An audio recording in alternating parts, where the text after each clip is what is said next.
India கிளைமேட்லேருந்து UAE கிளைமேட்டுக்கு மாறவும் உடம்பு சரியில்லாமல் போயிடுச்சு.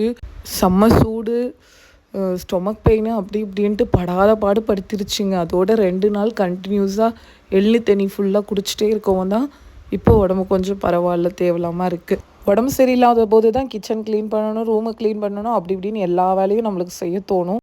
க்ளீனிங் எல்லாம் முடிச்சுட்டு மதியானம் லஞ்ச் பார்த்திங்கன்னா சாம்பார், வாழைக்காய் கூட்டு, வாழைக்காய் ஃப்ரை, அதுக்கப்புறம் ரைஸ் வச்சாச்சு.